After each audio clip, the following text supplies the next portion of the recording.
Well, sorry I messed up the video we shot at the shed for your pre-release party. Hey, you can't win them all.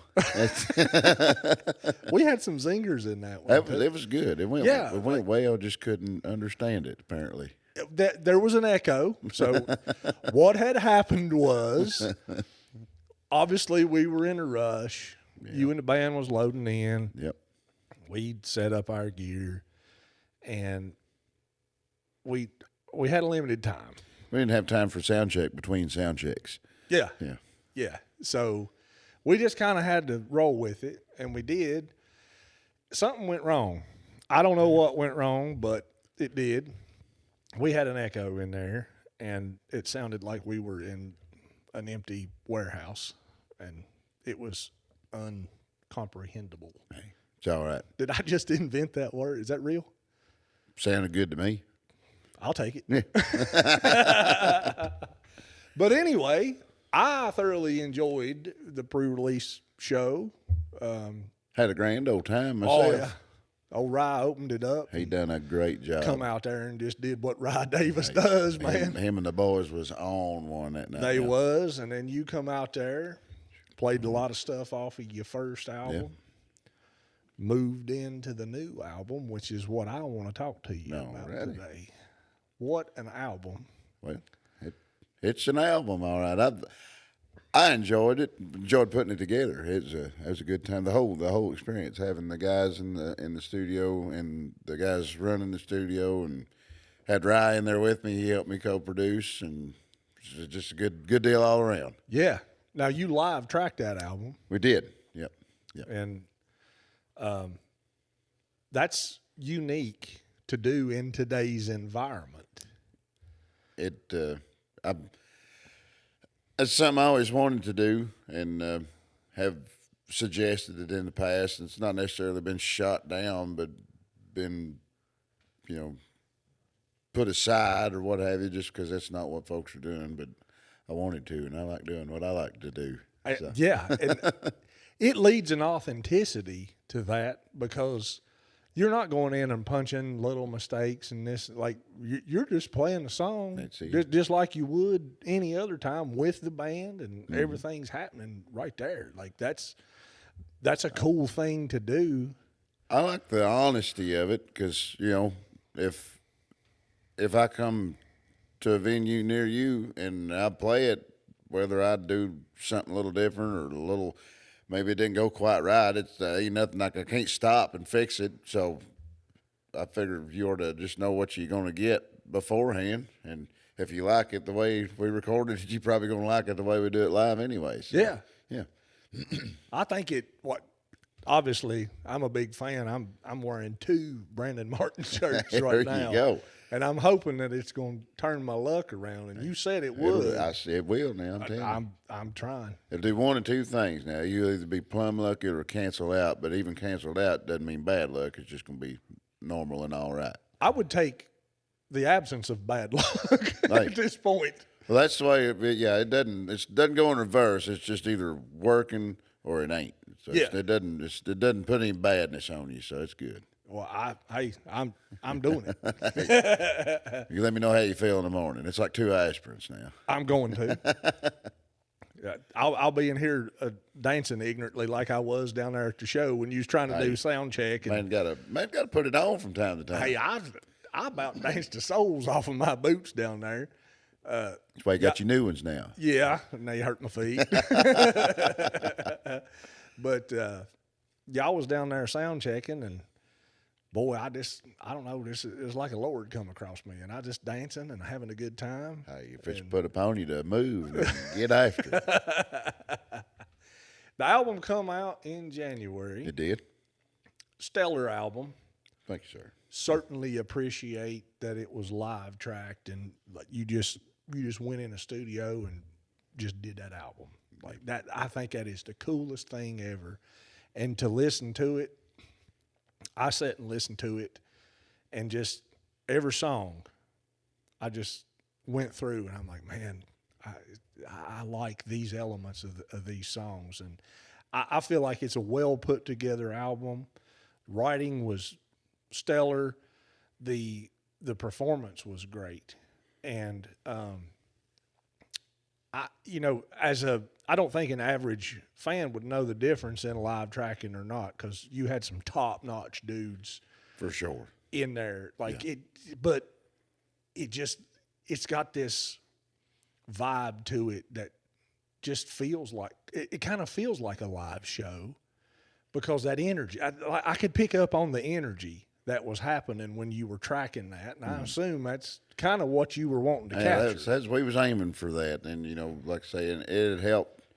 Like I say, we had Johnny and Aaron and Tyler and Jake in there, and it didn't hurt that they had all played together before. Yeah, And then just like some phenomenal players and playing well with me. They they just got in there and did the thing. They did what they do. They let me do what I do, and it came together well, and it just worked out. And it was not. It didn't just work out. It worked. Now it was good. It was just all good. I enjoyed the far out of it. It was a good time in there, and wish we could have had 2 weeks to do some more stuff in there. And it was a good time. yeah, and that makes a difference when you get a chance to play with somebody that has that seasoned performance level to them. Well, for me, like, I got a chance to play a little bit of music with you last night, and it was just so wonderful to me to be able to sit and play some music with somebody that I could just, I didn't have to really think about anything. I could just listen and play, and I can kind of hear some of that in that album, because every one of you was top-notch musicians and come in there and just nailed it. Well, along with just wanting to do the live thing, it was a lot like what we did last night. And then the stuff, it took me back to doing what I did before I started doing this thing for a living. I just like to play music. I didn't do it with any particular goal in mind. Yeah. I just enjoyed doing it. And I'd sit around with folks, Bill back home, one of the best blues pickers that I've ever known. But there's no intention with it. We're just sitting down. We love to play and sit down and play. And we go in the studio, and I mean, we were working, sure, but we wasn't working. Everybody was just playing, and that it feels that way because that's what it was, and that's what I wanted. And I wanted to be easy, because it's just don't listen to music necessarily to get nowhere or do nothing. You want to hear it because you want to hear it, and we wanted to play because we wanted to play. That's what it's about. Oh yeah, it's man, what an album. Let's talk about What's That Sound. Man. Where did that song originate from? So it came along from just a few things. So like the first verse, years ago when I first started, I had full intentions of being a bluegrass picker. I wanted to play bluegrass. I loved bluegrass. It meant something to me. I grew up on it.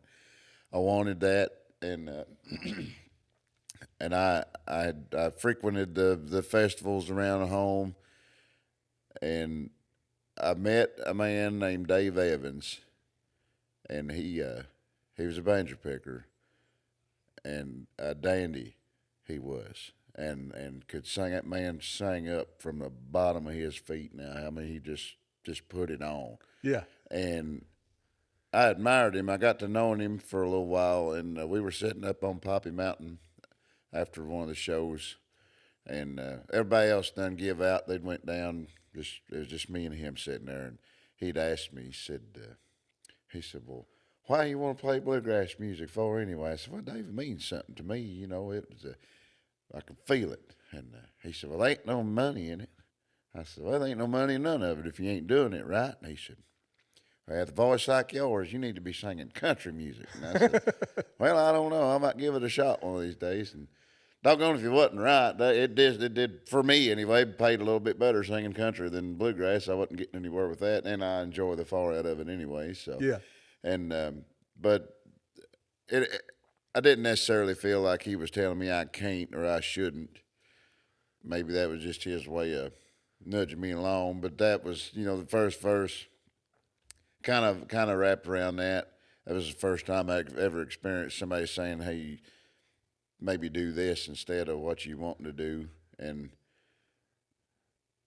like I say, no ill will there. It was the first time that had happened. And then the second verse, there was a guy that was probably had the best of intentions, but made me not want to do what I was doing for a minute because I had a song that I'd brought, and it was not a great song, but he had asked if he could adjust it and do something. I was like, well, sure, polish that turd. I don't care. And he took it and changed every single word in the song except for the title of the song. And I was like, well, man, if this is the way this is going to be, I don't think this is what I want to do, and almost backed out of music because of that, or doing it, trying to move forward with it as a career because I was like that feels weird. Don't care for that, and I felt like he was telling me you're not doing this right. Let me show you how it's done with your song or something. And I didn't care much about that. And again, just felt like he was saying, hey, you can't do this. You're doing it wrong, whatever. And then, like I say, the third verse of that song, it was just me saying, you know what, I'm doing what I'm doing, and I'm tired of people telling me that I'm doing it wrong. I'm gonna do what I'm doing, right or wrong, and that's what I'm doing. Yeah, So that was cool. I remember talking to you about that song before you cut it, and we had a lengthy conversation about it, and you kind of told me that story about that conversation. I think it's so cool that you can just sit and have a conversation with a dude, and it can give you some insight into something that you could do a little bit different, and then your career takes off that way, and you're full doing music full time, and like, isn't that amazing that, like, just kind of the way that advice comes along, and the way that it happens, and all that pulls together. it's a wild thing, and again, even in the moment, you don't take it to heart. Sometimes you do when if it's a super big deal or like something heavy, you might take it all the way. Just like, okay, yeah, I get that. I'm gonna apply that right now. I didn't, and none of that at the time was I thinking, yeah, this is going to affect me moving forward. I just knew at that time. I was like, well, I don't care much about that. I don't know what to do. All right, whatever, and then move on. And then, like say later on, it all kind of comes together. You're like, oh, that not not anybody. What just things happen. Collectively, they just pile up in the bottom of the glass, and you're like, all right, yeah, that's a lot of something, and that just happened to be something that I didn't care for. I don't want to be told that I'm doing it wrong. But us as artists are expressing ourselves. You can't tell me how I feel. You Yeah, can't tell me what I mean. Let me do that, and that's what I'm doing. yeah. Now that glass you was talking about, it had some warm whiskey in it, didn't Oh, it? it's had its fair share for sure. You see what I did there? I did. You done good. Hey, I'm working on it. I'm trying to improve too. Man, that was cool. Now, another song that seems to have a strong connection with you is "Letting Go." Yeah. So letting go, and I even did, I don't know what you call it, like a little forward in the front of the album cover. I wrote that song's about my mom, and she passed away when she was 50 years old, and it was it's a pretty tough deal. It was roughly about 9 years ago now, and it's not easy to lose somebody, but I ain't too proud to say I was a mama's boy, and Yeah, that was a big deal. And I always wanted to write something in honor, I guess, but I didn't want to force it, and it also felt weird that not necessarily capitalizing on that, but again, as an artist, I got to get it out of me somehow, and then I got to say what I'm feeling or what I just that's how I get it out. Yeah. Whether I'm irritated or sad or grateful or happy or whatever. That's just the way I process my stuff. But I didn't want to force it because if I was going to do it, I wanted to do it right. And I never would start nothing because it just always felt like the wrong time. And I had actually sat down when I wrote that song to write something else. And for whatever reason, that fell out of the end of my pen. And again, didn't have any intentions of recording it. I just wanted it out, Yeah. and it did. And then this time, just because I was doing what I felt like I wanted to do and what I needed to do, what have you, so we just recorded this song, and like I say, miss Mama all the time, and that's the best I could do for her and for me to just put that out there, and hopefully she's heard it at this point and gets it. So. Yeah, and I think that's a key thing about especially independent music is that the fans in particular get to hear something that's vulnerable. You know, that's not a good feeling. That's not anything that anybody really ever wants to experience, but it's inevitable that it's going to happen at some point in time. Gonna get us all. Yeah, and so how do you process that and how do you deal with that? So you chose to take that and you had some creative inspiration that came about you, and out of that came a song that honors your mother and everybody else that listens to that song, and then especially like we're talking about the backstory of how it came about, they can connect with that song, and then you couple that with what you do on stage, and I've seen you a number of times. Those powerful vocals in there, and just the way that you present that song, you can tell. If I'd never seen you a day in my life and just walked into a place where you was playing music, I'd be like, that fella right there lived through something writing that song. And it's genuine, it's real music. And that's just the coolest thing to me, that we live in a time to where we can do what we want to do and do independent songs and write and create what we want to create. And, it comes down to what does that artist want to present, and kind of like you said, you necessarily didn't intend to write that song, but at that point in time and whenever that pen hit that paper, that was what you were feeling, and it's real. Yeah. It's genuine. It's authentic. It's not something of somebody sat down and thought, oh, well, this is real catchy, and, people will listen to this. And yeah, that's what I say. That just seemed like, I don't even say it seemed like the moment because I didn't even think about it. It just came out because who in the hell wants to write a song about something like that? Yeah. That was just my way of getting it off of my chest at the time. And like I say, it was a hard thing. Like with Mom, she'd had a number of strokes and it just put her down. And it was a pretty nasty road there for a while, and then she just gave out. And I didn't want to talk about that. I didn't want to think about that. And you can't ignore that sort of thing because it happened. Yeah. You can't fix it. Can't go back. And I'm not great at emotions in general. Again, whatever comes forth in any of my songs, again, happy, sad, what have you, it doesn't have any option but to be natural because I can't force it. I don't know how. You know what I mean? It's just that spilled out, and it just got it off of me. I was like, all right, this is the way I feel about it, and that's potentially, if I could say something, what would it be? Yeah. Get that. Just get loose from that, and that's what I've done. Again, never planned on doing anything with it, but then it's out, and then when you look back on it as a recorded song, it is honest, and ain't got no choice but to be, because That's you can't play around with stuff like that.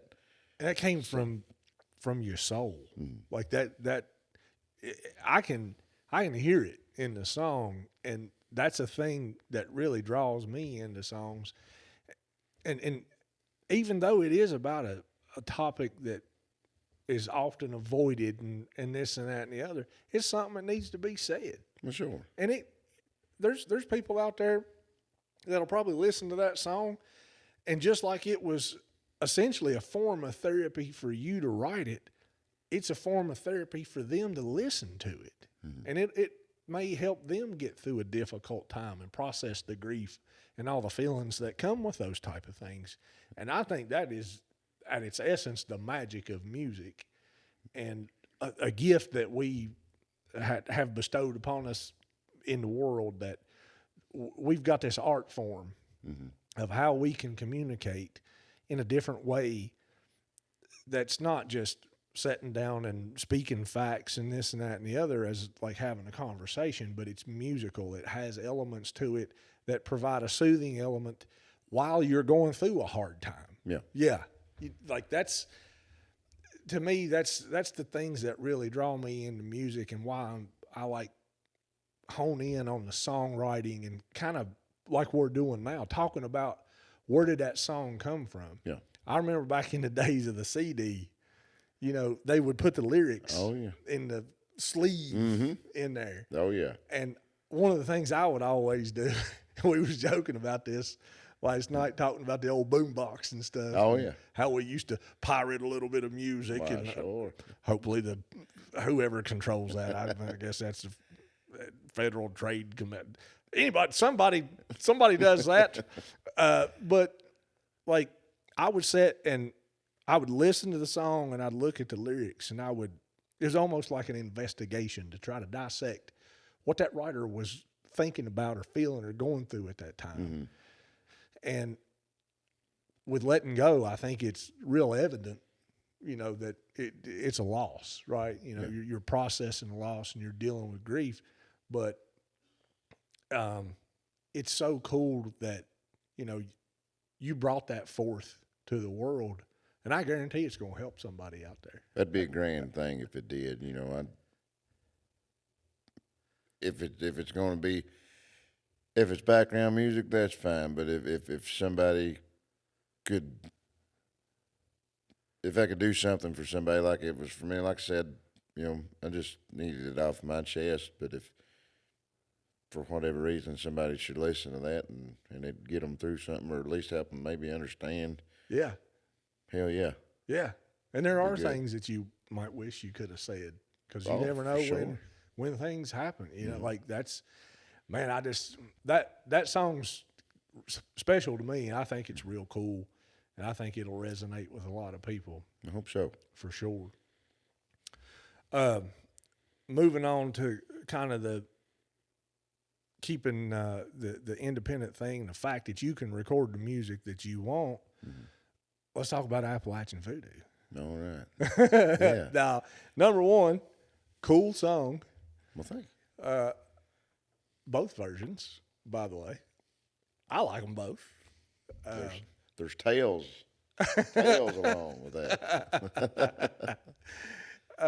So there's a string band version There he is. that is just phenomenal, and then there's the album version. Tell me about how that came about. So when I guess if you want to, from the beginning of just writing it or recording it, or Yeah, let's what? go for let's do the T's and the C's. All right, yeah. So I always wanted to write just a good story song, because I didn't get to grow up in the days of Bobby Bear and Tom T. Hall, but I grew up with them on the radio, and I always respected and admired that style of writing, and it's something that always struck home because I enjoy listening to them kind of songs, and I love a good scary story. Not necessarily a scary story, that one, but it is a story nonetheless, a ghost story, if you will, and nothing spectacular with it. I just sat down and wrote a song one night, but I like the song, and gotta give a shout out to home. If you can write something about Appalachia, that's a plus in my book. Yeah. And I've been picking that song for a long time. Again, never really thought of it as a recordable song necessarily, but I liked it, and folks did too. And that's one reason why we took it to the studio, because people been asking me for a while where they can find it. I said, well, nowhere just yet, but enough of them asked. I said, I probably ought to get that available. Yeah. So we took it to the studio and cut the album version first, and then I took it to camp, and I had a few people wasn't their favorite, Okay. and they said just where I've been picking it for so long, acoustic. People they were not super tickled with the fact that it wasn't acoustic. It wasn't a problem. Just wasn't what they expected. Yeah. And they said, when I imagine that song, I imagine a campfire and being out in the woods like in the song. And I got thinking about that. I said, you know what? That might not be a terrible idea. So we took it back to the studio. I suppose let's throw this together, get a old doghouse bass in there, and some mandolin, and just let's make this thing something. And we did, and I loved it. And then the ones that wasn't as tickled with the band version, the full band version, they loved it. And now we've got a little bit of something for everybody. If they like the string band thing, we got the string band thing, and if they like the electric version, that's cool too. I love them both. Then and that's one of my. I'm proud of that song. I'm not saying it is what it is. I like the song, so Yeah. and I hope that everybody else does too. I think it's cool because it's the same song and it has two different vibes to it. And like you said, it's kind of what's your preference. And I think it's cool. For me, I can't pick a favorite out of the two. Like I like elements of everything that Yeah. happened in both of them, you know. And like one thing that I like about the song is it's kind of got that moral lesson in it. Like if you come here with evil on your mind, it ain't gonna go well. Yeah. Right. But if you, it's kind of like an Andy Griffith episode. Every one of them had some moral lesson into it. Yeah. Right. Like, and I think the world needs more of that because you turn on the TV today and everything's death and somebody's blowing something up or just all the negativity that's out there.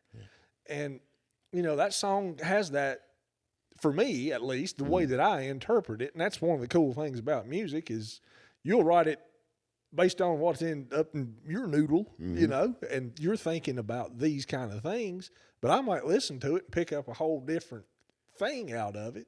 One of my absolute favorite things about music is that exactly. I've got an old song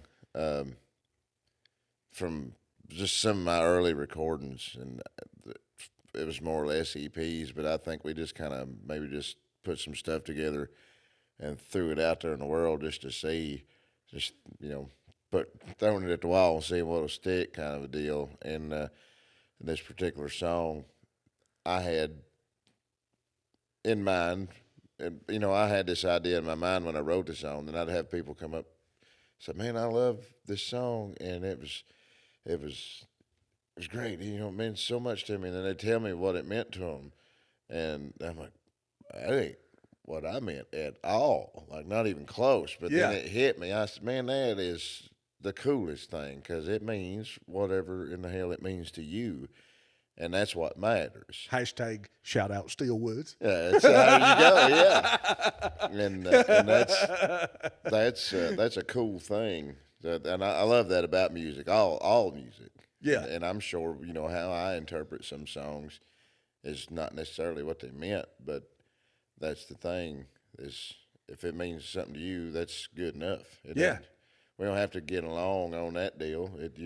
And we never will. Everybody's got an opinion. Everybody's got ideas. Everybody's got their own personal library of understanding, and we can't agree on everything. It just ain't possible. So Yeah. that's the beauty of it. Is if you can get 300 people in a room that love this song, and every one of them takes a little something different away from it, that is fantastic in my book. Well, and like I was talking about that Andy Griffith episode of having that moral lesson into it, hey, act good, don't have no evil in your heart, that kind of thing. We can have a room full of people to listen to the same song. They've got one common thing that they're thinking about is, I like that song. But the thing that's different, and it could be every single individual that heard it, is that what it means to them is their view of reality, Yeah. and how the words made them feel, and how the tone of the song, the vibe of the song made them feel. Like, that's so that we need more of that, because we all like the song, but we all like it for a different damn reason, right? Like and life is that way. Yeah, we all can come together on a common thing for different reasons, and not to be music cliche, but harmonize on that thing. Sure. You know, You like, go. I mean, Yeah. like that again. That's the magic of music, and that's why I'm so drawn to music, is because it does provide that environment to where you can come together and enjoy something with other people, and have that, common ground, and even a fellowship, together of, we all like the same thing, but we like it for different reasons. And it doesn't have to be the same. Yeah. Yeah. That's awesome. It's a magical thing. Yeah. It lyrics, language in general can affect someone that way. People think they're not powerful or not important or whatever. You can adjust somebody's day for better or worse with a handful of words, and hopefully for the better. Yeah. But it's like I said, it's a powerful thing that we've got. There's power in that. Well, except for them people driving 60 mile an hour in the left lane. Well, Them people, I'll use words that I don't want their day to be better. I've got language for them too. Yeah, them people, and I hope, if they're watching, I hope this is a moral lesson for them. If you're going to want to drive 60 on the interstate, get in the right-hand lane, because Branden's got to get to a show.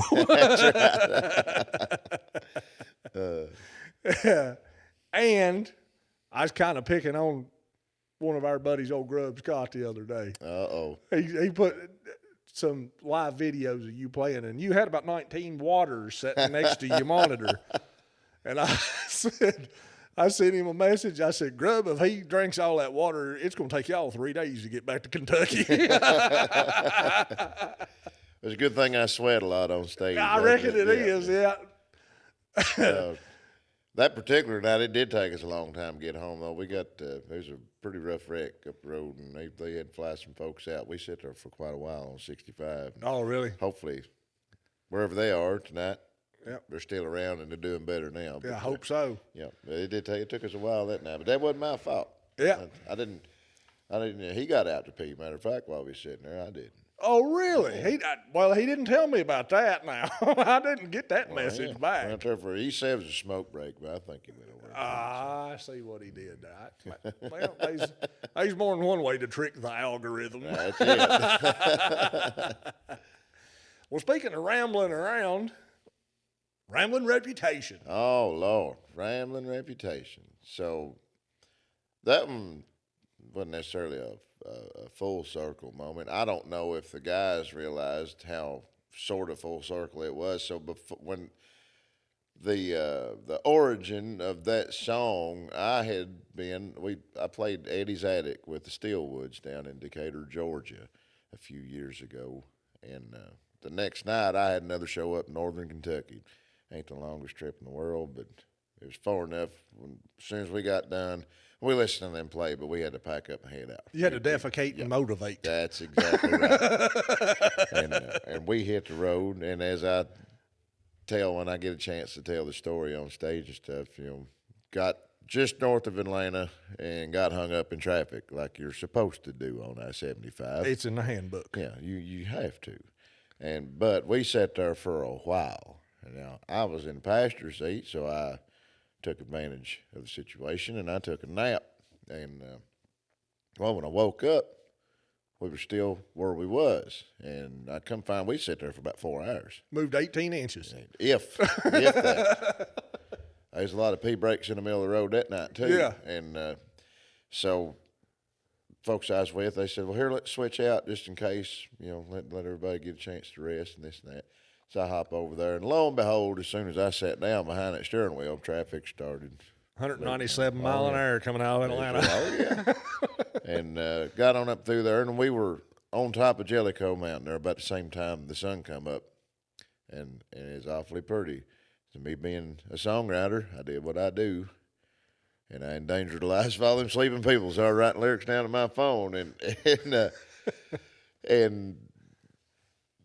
funnily enough, forgot about the song. We made the show that the next show went fine, what have you, but I'd forgot about that song for a while, and I got back down to Nashville, and I got together with my buddy Daryl Hayes, and another great writer. We wrote a handful of songs together, and we've recorded a handful of them.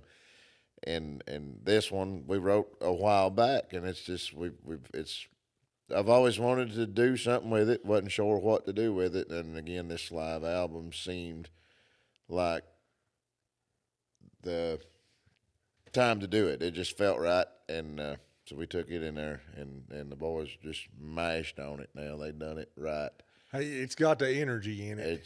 I mean, I don't know how nuclear power generation works, but I believe they could Bluetooth that into whatever power plant somewhere and, help us all out a little bit. Tyler was putting the work in on that one. I was worried about that guitar now. He was flat doing it. But that song, if you wasn't rambling, it'll make you want to. That's for sure. I've rambled around to it a number of times. I don't care to tell anybody about it. I'll go on the top of Jellicoe and holler it out. There you go. Tell them about it. I want them to know.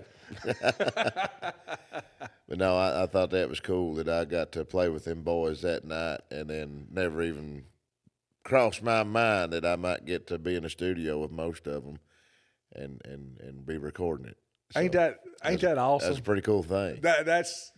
I think that's probably one of the cooler backstories to a tune that I've heard that it was neat, man. The birth of that creation came that way, which kind of makes me think of another thing. Is your middle name Nostradamus? No. They might have tried. They couldn't spell it though. Well, I can't. I'm better at math. If I got my boots off. Well, that's what you got the hole in your sock for. Then you just poking it out there. I got you now. Yeah. All right. And it helps me keep tempo. I can tap my little toe. Fair enough. I ain't got that kind of dexterity. Well, ain't everybody born half primate like I was.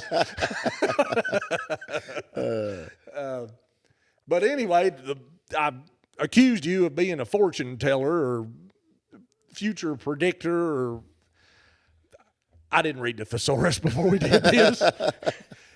But I want to highlight a fact. The last time we recorded an episode together, you had predicted and said, I want to do a live album. I want to go and just get in a room and just cut an album. And lo and behold, here we are. There's some Appalachian voodoo in this room. Oh, maybe. I see what you did there. Ooh. Yeah, Ooh. There's that hoot owl. Hey, we heard him last night. He was We looking. did. He was looking over the deal. Yeah, he was hanging out with us. But yeah, was nothing more than an idea at the moment. Just what was on my mind when we was talking the last time. It's what I really wanted to do. The very first album was great, but I wanted to do something different, and what I wanted to do is what we did, and it worked out for me. I'm plumb tickled with it. So, maybe we'll come up with something else before we leave here today. I would take my hat off to you, but I'm a little self conscious about my hairdo. My clippers broke. I reckon. I take my hat off and it'd get weird. We told him not to use them clippers in the shower. We kept when they rust up when you do that. I tried to tell you, and now they just ain't working. Well, I dropped that toaster in there one time, and that was a shocking experience. So I listened to you, but I might have took it too far. Yeah, You seem to be good at taking advice and doing well with it, and I'll take advice and just run it off the cliff. What predictions do you have for another album? Let's see if it comes. It's a test. This scientific experiment. No pressure, but we're going to develop a hypothesis, and we're going to let time span and see what happens. I don't remember how long it was between the last time and the next time, but my prediction for the next one is that it's going to be a good one. Oh, no brainer! Come on now. I've got some plans. I've got plans. I've got ideas. I've got. I ain't gonna reveal too much, but I do have. We're working. I'm putting things together right now, and aim to get back in the studio real soon and start taking more steps. I want to keep new music coming out. Yep. Stay consistent with that for me as much as for everybody else, because I forgot how good that feels, and I want to keep some fresh things moving on. I don't want to get stale. I don't want to move backwards. I don't want to hang out in the same spot all the time. I'm a rambler by nature, and is that how you got that rambling reputation? It's been on me my whole life. See, I did it too. I learned from you. I'm telling you now. I love getting on wherever. My whole life. Shoot, we used to move every year. I never did ask why. I don't know why, but I think it was ingrained into me by the time I was able to make them decisions, and I like to keep on moving. But I like changing things up when it's necessary, and that's enough there. You ain't gonna tell us. All right, fair enough. You ain't gonna tell us. It'd be good. That's my prediction. Is it's gonna be different, but it's gonna be some Branden Martin stuff. Well, I guess the only thing that the fans watching this right now can do is make sure that they're liked and followed and subscribed and this and that and the other. Check Branden out on all of the socials, and if you hit the follow button whenever something new comes out, the interwebs will bring it to you. It sure will. Yeah, you ain't got to hunt it down. It ain't like trying to find a turkey. Yeah. Just a click of a button or a finger. I guess you're just poking the screen anymore. Not too many buttons no more. But yeah, all the medias. We're on Instagram and Facebook and TikTok and YouTube. Got to step my game up on YouTube. You've inspired me to start working on that, so I'm gonna start putting some more stuff down there. And website schedule stays updated on the website, www.brandenmartinmusic.com. The place you want to be. That's where it's at now. We got the store, we got the schedule, we've got more or less an inquiry section. If you got questions or you want to see me play somewhere, let me know, because I'll come to your town. Give a hoot or a holler. Or both. One. We like both. Both. You can hoot and holler at the same time if you're so talented to do so. That's it. I don't think I can. I didn't read the thesaurus, but anyway, you can go to a live show and get merch. Yes. I've got 2 Branden Martin shirts on now, and it's about to bring me the best fortune I've ever seen or imagined. I can feel it coming. These vibrations in the air. We're in a new phase of the moon, I believe. I didn't read the Farmer's Almanac either. I don't think I prepared well for this, to be honest with you. Wait, I've made a living out of winging it. So just send it. That's it. Well, Branden, obviously you know that Rock House Music Alliance is lifelong fans. We love you. We love everything you're doing. I'd sit and listen to you sing the phone book any point in time, and I hope everybody else does. Please go like, follow, subscribe, share, interact with him on all the socials, because that helps get his music out there. And if you've listened to it and got at least, a few brain cells left, you'll understand that people need to be listening to this music, because it's some of the finest music that has ever vibrated the air and hit somebody's eardrum. Scientifically, it's proven. Scientifically, for Yes. sure. But sure enough, appreciate you having me on. It's always a pleasure coming and hanging out with y'all, and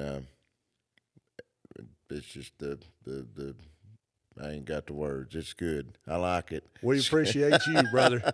It's always good, and I hope to see y'all at one of Branden's shows, because I'll be out there. Me too. I hope so. I hope so. Yeah. Spoiler alert, I might be out there doing what the RMA folks have called the Jed Clampett, because I ain't that big of a dancer, but Brandon's music makes me feel good, and I try to dance, and it comes across as a mixture of a seizure and maybe happiness at the same time. He'll lay the old soft shoe upon the floor. When he gets it going, he's known as Dandy Andy, and he'll flat just make you feel good.